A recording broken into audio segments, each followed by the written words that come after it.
It's really hard for plants to survive in these conditions. Death Valley is the second hottest place on Earth.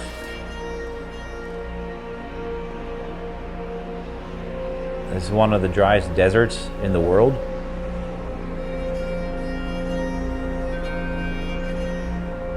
Then you have this intense wind.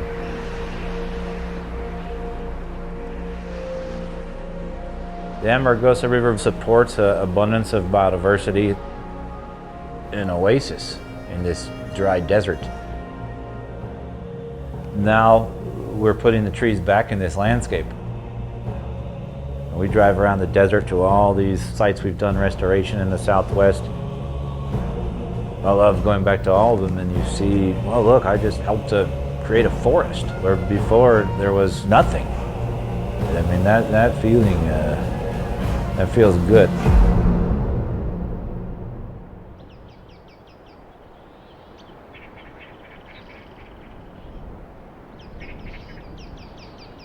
The Amargosa River system is one of the hottest river systems in the world.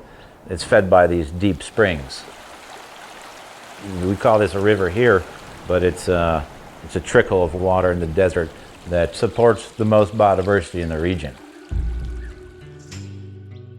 Here in the Amargosa Valley, you have 5 tree species in the riparian zones: Fremont cottonwood, Gooding willow, coyote willow, honey mesquite, and Screwbean mesquite. So we've started to notice the Screwbean mesquite trees dying off at a rapid rate.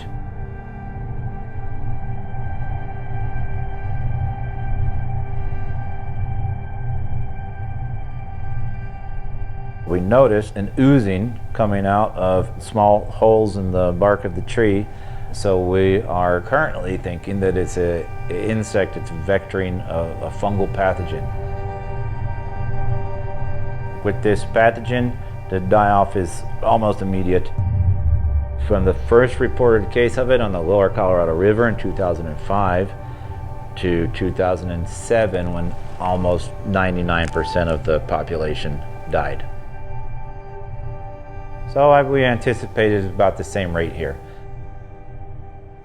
We're working with a scientist, Jacob Cowan, that's helping us to monitor and collect the data on what is this beetle and what is this pathogen.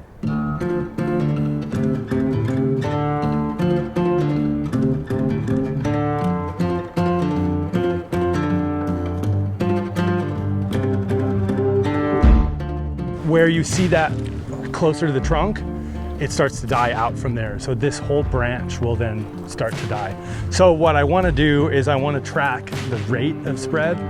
So my idea was to mark the edge of it with nail polish. And then as we come back, 6-week intervals on these monitoring visits, we can get a sense of the rate of progression.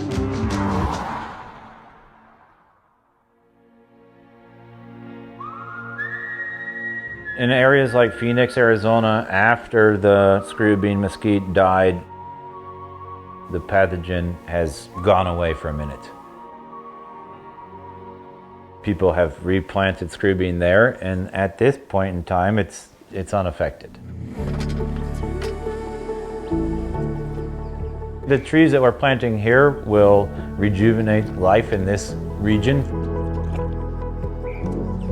And we already see immediately the response of birds and insects. It's profound.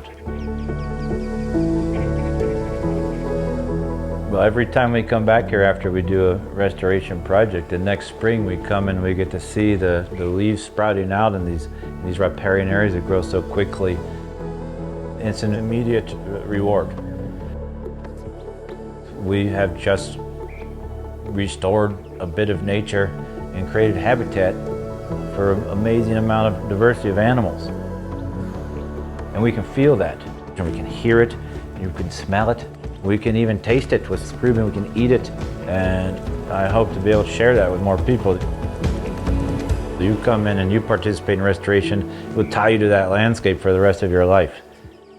To me it feels good, and to me it feels right, and to me it's not futile, it's more important now than ever.